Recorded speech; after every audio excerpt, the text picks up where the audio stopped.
So hello guys and welcome back to my channel. So corporate account and auditing का answer discuss कर लेते हैं, ठीक है ना, न्यू सिलेबस का। सो पहला क्वेश्चन क्या था कि हम लोग जब बायबैक का चैप्टर पढ़ते हैं तो बहुत सारे टेस्ट हम लोग करते हैं कि कौन कंपनी कितना बायबैक कर सकता है, ठीक है ना। तो एक टेस्ट था शेयर आउटस्टैंडिंग टेस्ट है, रिसोर्स टेस्ट भी है, डेट इक्विटी रेशियो भी टेस्ट होता है। करेंट रेशियो टेस्ट नहीं होता तो उसका आंसर क्या होगा, ए का सी होगा, ठीक है। क्वेश्चन नंबर 2 क्या बोल रहा है, cash payment to supplier, supplier को पेमेंट कर रहे हो, ये सब रिलेटेड टू ऑपरेटिंग है ना, तो ऑपरेटिंग ही होगा एक्टिविटीज़, ठीक है। Cash flow from operating activities, B का ए। 3 नंबर क्या बोल रहा है, ट्रेड रिसीवेबल, सबसे पहले भाई रिसीवेबल चीज़ ही एसेट होता है, तो दो ऑप्शन तो ऐसे ही कट हो गया तुम्हारा, लाइबिलिटी हट गया, नॉन करेंट लाइबिलिटी भी हट गया। अब बोलता है कि सेटल हो जाएगा with in the normal operating cycle. तो हम लोग ऐसा पढ़ते हैं ना कि अगर कोई भी चीज़ एक ऑपरेटिंग साइकिल के अंदर हो जाए तो उसको करेंट एसेट में डालेंगे, अगर नहीं होता है तो उसको नॉन करेंट एसेट में डालेंगे। तो इसी तरह इसी को अगर देखें तो ये हो जाता है कि सी का ए हो जाएगा, ठीक है। अब आते क्वेश्चन नंबर डी। डी में बोलते हैं जब एक इंश्योरर ट्रांसफ़र करता है अपना रिस्क, इसको बोलते हैं हम लोग री इंश्योरेंस, ठीक है, री इंश्योरेंस, डी का बी। ई में क्या बोलता है कि cost of conversion should not include, इसका सिंपली आंसर है D number, abnormal waste material, ठीक है। एफ में क्या बोला, ऑडिट डॉक्यूमेंटेशन का ऐसे बोलो, ऐसे क्या है, ऐसे 230, एफ का बी।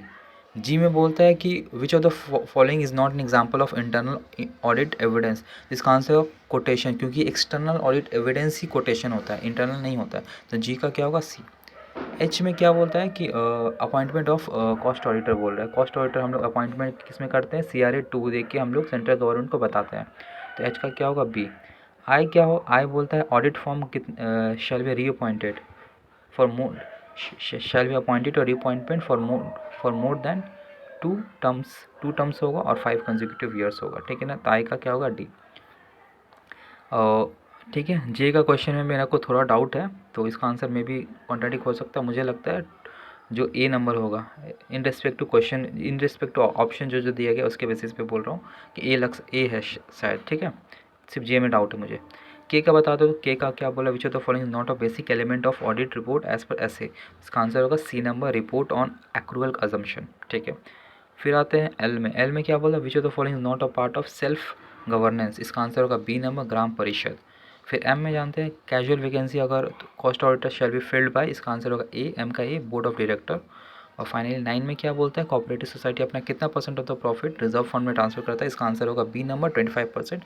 और finally which of the following is an audit risk, इसका आंसर होगा सी नंबर, कंट्रोल रिस्क। सारे आंसर राइट है एक्सेप्ट एक में डाउट है मुझे, जो कि जे नंबर, अंडर राइटिंग वाला, ठीक है ना। सो कोई भी कॉन्ट्राडिक्ट हो, आपको कॉन्ट्राडिक्ट तो नहीं होने वाला, यही चीज़ राइट है, कन्फर्म है 100%। तो आप कमेंट में अपना आंसर बता सकते हो, कितना स्कोर हुआ वो भी बता देना, ठीक है ना। और चैनल को सब्सक्राइब, वीडियो को शेयर ज़रूर कर देना। So thank you so much.